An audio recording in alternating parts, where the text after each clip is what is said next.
Обзор карты боевых действий в период с 5 по окончанию 14 октября 2022 года.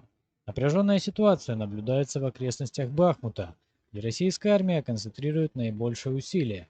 Некоторые продвижения украинских войск зафиксированы в районе Сватова на Херсонском фронте. Российские войска подтягивают дополнительные силы на эти направления. Активность на линиях фронта несколько сбавила обороты. Украинские войска продолжают концентрировать резервы и налаживать логистику на вновь занятых территориях.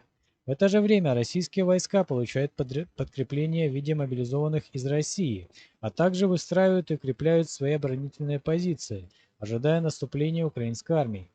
В субботу, 8 октября, на Керченском мосту прогремели взрывы. В результате происшествия была частично обрушена одна ветка автомобильной дороги, вторая же была незначительно повреждена. Также некоторые повреждения получила железнодорожная часть моста. По состоянию на 14 октября вновь запущено движение второй автомобильной ветки моста. Сроки ремонта обрушенной пока неизвестны. В то же время железнодорожное полотно частично функционирует, о серьезных повреждениях не сообщалось. Российские официальные власти заявляют, что организацией взрыва занимались украинские спецслужбы, хотя должностные лица Украины на данный момент не подтверждают вышеуказанную информацию. В понедельник, 10 октября, российская армия нанесла масштабные ракетные удары по территории Украины. Целью была критическая, в частности, энергетическая инфраструктура страны, как позже подтвердили российские власти. На данный момент украинские энергетические компании заявляют о практически полной стабилизации энергосистемы Украины. Купянский фронт, включая окрестности Сватова и Купянска. Купянское направление. Украинская армия заняла все населенные пункты вдоль реки Оскал в этом районе, южнее Купянска. Недавние видеокадры подтверждают сообщения о заходе украинских подразделений в поселок Глушковка. Также поступают сведения о занятии украинскими подразделениями поселка Крахмальное, расположенного на трассе, соединяющей Купянск и Сватово. Сватовское направление. Западнее Сватова украинские войска заняли поселок Стельмаховка. Также украинские источники сообщали об обстрелах своих войск в районе Первого Травневого. Вероятно, населенный пункт находится под контролем вооруженных сил Украины. Ранее поступали сообщения о занятии украинскими войсками Грековки и Макеевки. Российские войска атаковали в районе поселка Новосадово, продвижений не наблюдалось. В прошедшие дни российские источники сообщали о продвижении и занятии поселка Терны.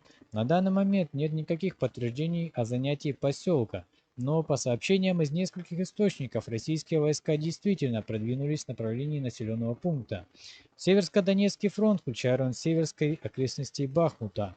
Северское направление. Продолжаются бои в районе Спорного и Выемки. Российские войска предпринимают атаки на украинские позиции. О продвижениях не сообщалось.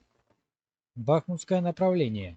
Российские войска атаковали украинские позиции в районе поселка Яковлевка, а также между Яковлевкой и Солидаром. Продвижение не зафиксировано. Сообщается об активных боях в самом Солидаре, а также поселке Бахмутском. В этих населенных пунктах жестокие сражения проходят за контроль над каждым домом. В то же время российские войска предпринимали неоднократные попытки прорыва южнее Бахмутского в направлении поселка Красная Гора. О продвижениях в этом районе не сообщается. Поступают сведения о некотором продвижении российских войск в направлении восточной окраины города Бахмут, где расположена промзона. Сразу несколько источников сообщают о взятии под контроль российскими войсками населенных пунктов Веселая долина и Зайцево. Активные бои ведутся на южных окрестностях Бахмута в районе поселка Иванград. На данный момент никаких продвижений в этом районе не зафиксировано. Российские источники сообщили о взятии Отрадовки. Косвенно это подтвердили в Генштабе Украины, так как сообщали об отраженной атаке в направлении Андреевки. На сегодняшний день сражения проходят по линии Курдюмовка, Азаряновка, Зайцево, Майорск.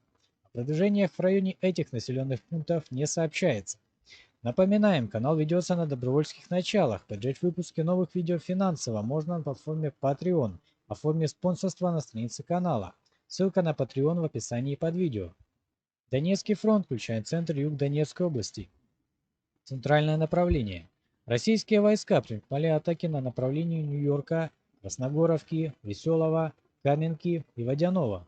Продвижений не зафиксировано. В районе населенного пункта Первомайского и Невельского российские части имеют некоторый успех, Наступающим удалось закрепиться на окраинах Первомайского и взять под контроль некоторые жилые постройки в черте поселка. Продолжаются атаки на украинские позиции в районе Красногоровки, Марьинки, Победы и Новомихайловки. Продвижений не наблюдается.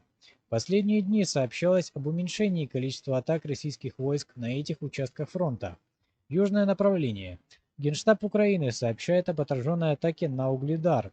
Вполне вероятно, что российские части контролируют Никольское, юго-восточнее Угледара, о чем ранее не сообщалось. Запорожский фронт, включая Запорожскую область. На Запорожском фронте за последние дни никаких изменений не произошло. Херсонский фронт, включая крести Херсона и Николаева. Украинские войска заняли поселки Трифоновка, Новогригоровка, Новая Каменка, стабилизировав линию фронта в этом районе. Неоднократно поступали сообщения об активных боях в районе поселка Ищенко. Ожидаем дополнительной информации. Также продолжаются сражения в окрестностях населенных пунктов Любомировка и Терновые Поды. О каких-либо продвижениях не сообщается. На этом все. Подписывайтесь, оценивайте видео, оставляйте ваши комментарии. Просмотреть подробные карты можно в нашем телеграм-канале по ссылке в описании. И мирного неба над головой.